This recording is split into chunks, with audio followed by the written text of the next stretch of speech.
ሰላማችሁ ይብዛ። እንደምን አደራችሁ፣ እንደምን አመሻችሁ። በተለያየ ዓለም ጥግ ያላችሁ ማለት ነው። ዛሬ ሜይ 12 በእኛ ግንቦት 4 ነው።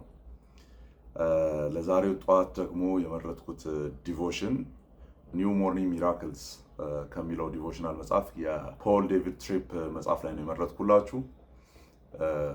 ደስ የሚል ዲቮሽን ነው። የኛውም ደግሞ ጥሩ ነገር እንወያይበታለን ብዬ አስባለሁ። ለሜይ 12 የተመረጠው ኃይለ ቃል ምን የሚል ነው? የተፈጠርከው ለእግዚአብሔር እንድትኖር ነው። ስለዚህ ምንም እንኳን ላታስታውሰው ብትችልም ዛሬ የምታደርገው እያንዳንዱ ጥሩም ሆነ መጥፎ ነገር ከእግዚአብሔር ጋር የተያዘ ነው፣ ወይም ወደ ላይ የሚያተኩር ነው። ወደ ላይ የሚያተኩር ነው እና ገጽታም አለው የሚል ነው።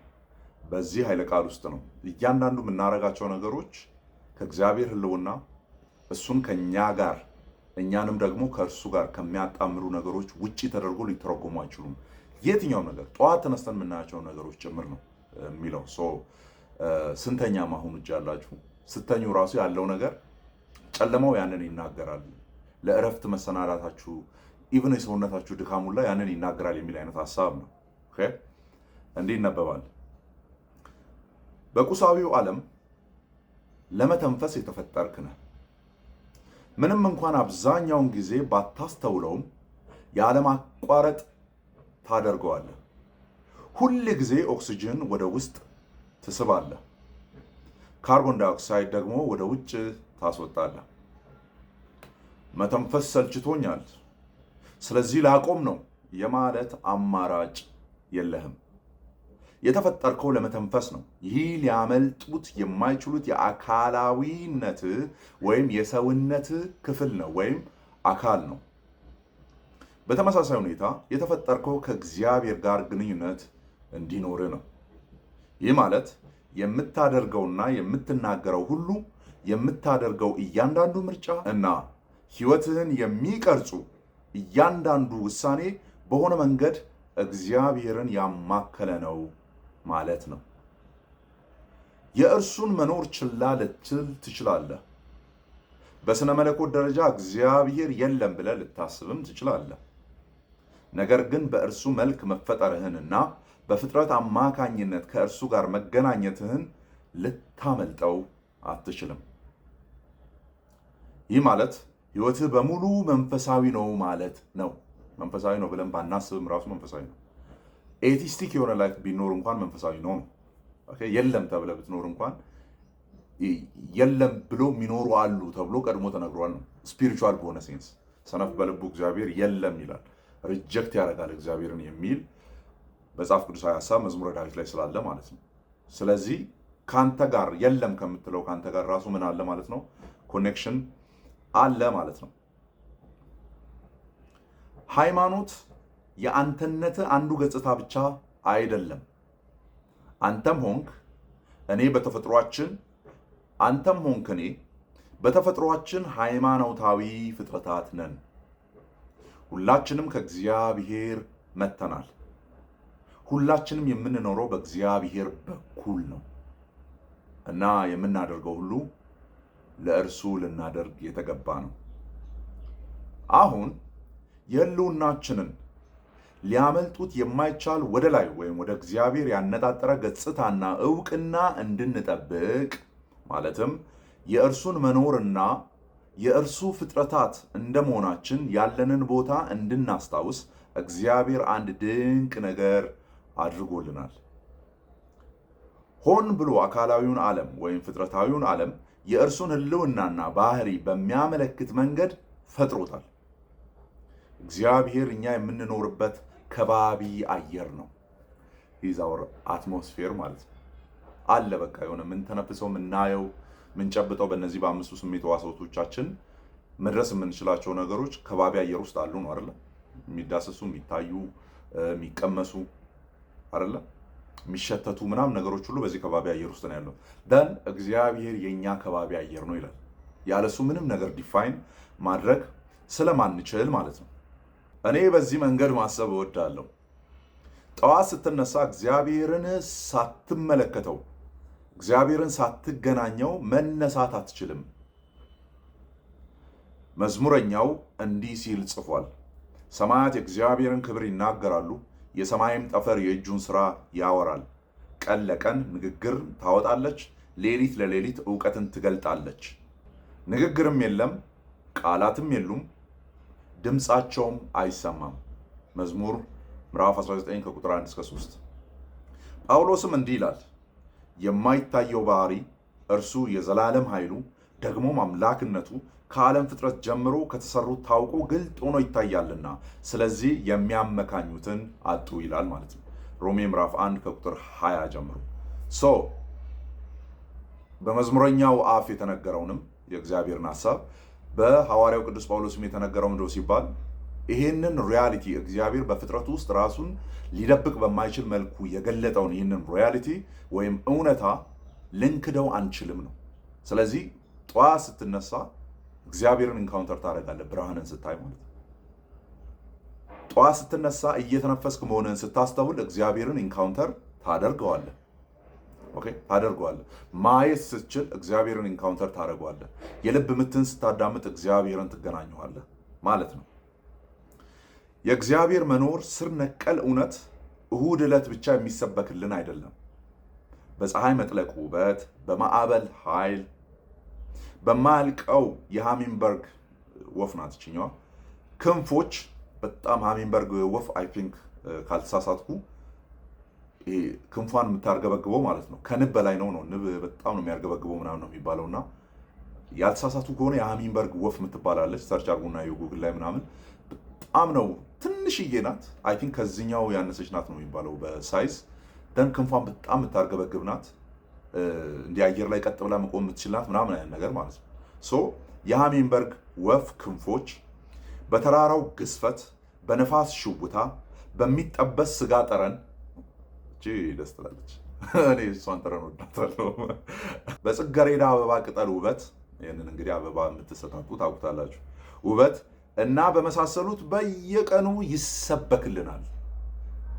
እነዚህን ሁሉ ፍጥረቱን ስንመለከት እንዲሁ ድንገት የመጡ ስላልሆኑ እግዚአብሔርን ፊት ለፊት እናየዋለን ነው። ይሰበክልናል። የፍጥረት መልእክት ኃይልና ግልጽነት ማንም ሰው ምክንያት እንዳያቀርብ ያደርገዋል፣ ሰበብ አልባ ያደርገዋል። ሮሜ ምዕራፍ 1 ቁጥር 20 ላይ ያለው ማለት ነው። ያደርገዋል። ባየኸው ቦታ ሁሉ የእግዚአብሔርን መኖር በግልጽ ስለምታይ የእግዚአብሔርን መኖር ለመካድ ጠንክረ መስራት አለብህ። ጠንክረ መስራት አለብህ፣ አለዚያ መካድ አትችልም ነው። ስለዚህ የእግዚአብሔርን መኖር የሚክዱ ሰዎች በተሻለ የእግዚአብሔርን መኖር ያውቃሉ ባይዘኝ። ምክንያቱም ፍለጋቸው ብዙ ስለሆነ ማለት ነው። አለመኖሩን ፕሩቭ ለማድረግ የሄዱበት ርቀት አለ ብሎ ከሚያምነው ይልቅ ራሱ በጣም የጠነከረ ነው። ስለዚህ እነሱ ራሱ በደንብ ያውቁታል ነው። ያዩትን የሰሙትን ኢንካውንተር የሚያደርጉትን በየቀኑ የሚያዩትን ነገር መካድ ስለማይችሉ ያንን ወደ መካድ መምጣት ጠንካራ ናውሌጅ ይጠይቃል ነው። ጠንካራ ናውሌጅ ይጠይቃል። ስለዚህ ፊት ለፊት ነው ከሱ ጋር የሚላተሙት ማለት ነው። ስለዚህ እግዚአብሔር ይህንን ያደረገው የጸጋ አምላክ ስለሆነ ነው። ይህንን ያደረገው ከእርሱ እንድንሸሽ ሳይሆን ወደ እርሱ እንድንሮጥ ነው። ይህንን ያደረገው የእርሱ ፍጥረት እንደመሆናችን ያለንን ቦታ ተገንዝበን ለክብሩ እንድንወድቅ ነው፣ ለክብሩ እንድንሰግድ ነው። ይህንን ያደረገው እርሱን እያወቅን እንድንኖር ነው ይላል። ለተጨማሪ ጥናትና ማበረታቻ ያው ፖል ዴቪድ ትሪፕ መጨረሻ ላይ አንዳንድ ጥቅስ ያስቀምጣል። ሮሜ ምዕራፍ 1 ከቁጥር 18 እስከ 25 ያለውን እኔ አንብቤያለሁ፣ እናንተ ሄዱና አንብቡ። ቅድም የጀመርነው ማለት ነው። ሮሜ ምዕራፍ 1 ቁጥር 20 አንብበናል። ፖል ዴቪድ ትሪፕ ተጨማሪ ጥቅሶችን እና ማበረታቻ ብሎ ከታች ጥቅሶችን ያስቀምጣል። ሮሜ ምዕራፍ 1 ከቁጥር 18 እስከ 25 ያለውን አስቀምጧል። እዚህ ጋር ገብታችሁ ቅድም ያየነው አለ። ምዕራፍ 1 ቁጥር 20 አይተናል። ከዛ ጀምሮ እስከ 25 ያለውን ታይቷላችሁ። እኔ አንብቤዋለሁ እናንተ እንድታነቡት ማለት ነው። ሶ ምን አየን በዚህ ሐሳብ ላይ የሚለውን ነገር ልናሰላስል ይገባል ማለት ነው። ምንድን ያየነው? እግዚአብሔር ሁሉን አስገኝ ነው። ደን ራሱን የደበቀ አምላክ አይደለም። ደን ኦክሲጅን መተንፈስ ምርጫችን እንዳልሆነ፣ ካርቦን ዳይኦክሳይድን ማስወጣት ምርጫችን እንዳልሆነ፣ በተፈጥሮ እንደዚያ እንደተሰራን እግዚአብሔር ጋር ያለን ህብረት ሊቋረጥ የማይችል ልክ ከመተንፈስ እኩል ማለት ነው ሊቋረጥ የማይችል ነው። የሆነ አልተነፍስም ማለት አንችልም አይደለ? አሁን እያወራው ነው፣ በትንፋሽ ነው እየወጣ ያለው። አልተነፍስም ማለት አንችልም። ሜይ ቢ አላወራም ልል እችላለሁ ለተወሰኑ ደቂቃዎች፣ ለተወሰኑ ሰዓታት ምናምን ኦር ኮማ ውስጥ ብገባ አላወራም ልል እችላለሁ፣ ግን አለመተንፈስ አልችልም። ኦኬ እተነፍሳለሁ ማለት ነው። እሱን ማቆም አንችልም። ልክ እንደዛ ከእግዚአብሔር ጋር ያለን ኢንተራክሽን ሊቆም የሚችል ኢንተራክሽን አይደለም። ቅዱስ ኦግስቲኖስ የቤተ ክርስቲያን አባት ነውና ምን ይላል? ኦ ጌታ ሆይ ነፍሳችን እረፍት የላትም እረፍቷን በአንተ እስክታገኝ ድረስ። our souls are restless ይላል ማለት ነው። ነፍሳችን እረፍት አልባ ናት ምን እስኪሆን ድረስ? በአንተ ያችን እረፍት እስክታገኝ ድረስ። ስለዚህ እረፍታችን በሱ ነው። ሚኒንጋችን በሱ ነው። የህይወት ትርጉም የምናገኘው በሱ ነው ማለት ነው። በሱ ነው። እግዚአብሔር የለም ስለሚሉ ሰዎች አንስቷል። አስተውላችሁ ከሆነ እግዚአብሔር የለም ስለሚሉ ሰዎች አንስቷል። ግን ፊት ለፊት ያለውን ይህን የፍጥረቱን ስርዓት ሊጋፈጡት አይችሉም ነው። አሁን ኤቲስቲክ ወርልድ ቪው ላይ ዲቤቶችን ምናምን አይታችሁ ከሆነ ከተፈጥሮ ዓለም በመነሳት ነው ብዙ ጊዜ ክርስቲያኖች እንትን የሚሉት አርጊመንታቸውን የሚገነቡት።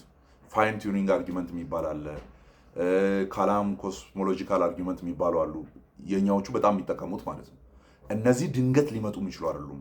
አንዳች አካል አንዳች ፈጣሪ ከሌለ በስተቀር የሚል ነው። እሱም ክርስቲያን ጋር ነው። በክርስትና ውስጥ በመጽሐፍ ቅዱስ የተገለጠው ነው የሚል ነው። በጣም እንጠቀምበታለን። ዳዊት ሲጠቀም ታያላችሁ። ፍጥረት የእግዚአብሔርን ክብር ይናገራል፣ የተፈጠረውም ለዚያ ነው። ድምፃቸውን አንሰማ ይሆናል ግን ይናገራሉ። ኦኬ ቀለሌት እውቀትን ይናገራል፣ ድምፃቸውን አንሰማም ይላል። እኛ ስላልሰማን ኦር አይናችን ማየት ከሚችለው ውጪ ያለውን ራይልም ማየት ስላልቻልን፣ ዓለም ማየት ስላልቻልን እግዚአብሔር የለም ማለት አይደለም። ለአንድ አይነ ስውር ሰው ቀይ ምን መሆኑን አለማወቁ ቀይ የለም አያስብልም። ራይት አያስብልም። የተለያዩ በማየት ብቻ የምናውቃቸውን ነገሮች ማለት ነው። ለምሳሌ የሚመገበው ምግብ አይነቱ ምን እንደሆነ አለማወቁ የሚመገበው ምግብ አይደለም ወደ ማለት አያስኬድም። ራይት። ስለዚህ የሰማያትን እንጉርጉሮ የሰማያትን ድምፅ አለመስማታችን ኦር አለማየታችን ወይም የማይታየውን ዓለም ኦር አንሲን ራይልም የሚባለውን ነገር በገዛ አይናችን ማየት አለመቻላችን የሉም ወደሚባል ደረጃ ሊያስኬድ አይችልም። ፎር ዳት ማተር በሳይንቲፊክ ዓለም ዳርክ ማተር የሚባል ነገር አለ። ዳርክ ማተር የሚባል ነገር አለና ኢቨን በትክክል ዲፋይን አያደርጉትም። ግን አብዛኛው ይሄ ኦብዘርቫብል ዩኒቨርስ የሚታየው ዓለም ብለው ሳይንቲስቶቹ ኢቨን እግዚአብሔር የለም ብለው የሚያምኑቱ ማለት ነው ምን የሚል ነገር ያስቀምጣሉ? ማቴሪያል የሆነው የሚታየው ዓለም በፐርሰንት ደረጃ ከ10% ኦር ከ5% የሚያልፍ አይደለም። የምንዳስሰው የምናየው ብርሃንን የምናየው ምናምን ቢጠረቃቀም 5 እና 10% የሚያልፍ አይደለም። የተቀረው 90% ይዘ ዳርክ ማተር አለ፣ ግን ምን እንደሆነ አይታወቅም ይላሉ። ምን እንደሆነ የማይታወቅ ነገር አለ ብሎ ግን ማመን ይችላሉ። ስለዚህ የማይታይን ነገር ዳርክ ማተር which is የማይታይን ሰፊውን የዓለማችንን ክፍል ኢንኮምፓስ ያደረገውን ኦር አያይዞ የቆመውን ነገር ባያዩትም አለ የሚለውን ነገር ያምናሉ። የማይታየውን እግዚአብሔር ኢንፋክት በክርስቶስ ኢየሱስ በኩል የተገለጠውን ደግሞ ማየት አይፈልጉም። ስለዚህ ማመን የፈለጉትን ነገር ነው መርጠው ምን እያሉ ያሉት እያመኑ ያሉት። ምክንያቱም በማይታይ ነገር አለ የሚል ነገር ስለሚያምኑ ማለት ነው። ስለሚያምኑ የኛ ደግሞ የክርስቲያኖች ሕይወት ሲባል እናምናለን። በክርስቶስ ራሱን ገልጧል። አምላክ እንዳለ እናውቃለን። ክርስቶስ በዚህ ምድር ላይ መመላለሱ ሰበብ አልባ ነው የሚያደርገን ባይዘ ለየትኛውም ነገር ማለት ነው። ከእግዚአብሔር ጋር ለሚኖረን ቁርሾና ክርክር ሰበብ አልባ ነው የሚያደርገን ክርስቶስ የሚባል አካል በዚህ ምድር ላይ ተመላልሷል የሚለው ማለት ነው። ግን ወደ ክርክርም አንሄድም እኛ። አለ በማይገቡን ኮንዲሽኖች ውስጥ አለ፣ በሚገባን ሁኔታ ውስጥም አለ እግዚአብሔር። ስለዚህ የምንናገራቸው፣ የምናደርጋቸው፣ የምንወጣው፣ የምንገባው ነገር በሙሉ ድምፅ የለውም እንጂ ይሰብካል ነው። ምንን እንደምናምን ይሰብካል። ኦኬ ምንን እንደምናምን ይናገራል ነው። ስለዚህ ምንን ይሰብካል? ኤግዚስት የሚያደርገው የሚኖረው ህይወታችን ምንን እየሰበከን ያለው? አፍ አውጥተን ቃላትን ሰድረን ባንናገር እንኳን ምንን ነው የሚያሳየው የሚለው ነገር እኛ ባናምነውም እንኳን ስብከት ሆኖ ይቀጥላል ነው። ስለዚህ let's choose our preaching so wisely ማለት ነው። በህይወታችን የሚሰበከውን ነገር በጥበብ እንምረጥ። ምክንያቱም ለእያንዳንዱ ነገር ምላሽ መስጠታችን ስለማይቀር በእግዚአብሔር ፊት መቆማችን ስለማይቀር ማለት ነው። ምልልሳችንን፣ ንግግራችንን፣ መውጣት መግባታችንን ልክ ኦክሲጅንን ከመተንፈስ እኩል እግዚአብሔር ኢንተራክት እያደረገው ያለው እግዚአብሔር እየተገናኘው ያለው ህይወት እንደሆነ አስበን የምንመላለስበትን ጸጋ እግዚአብሔር ያብዛልን ማለት ነው። ጸጋና ሰላም ይብዛላችሁ።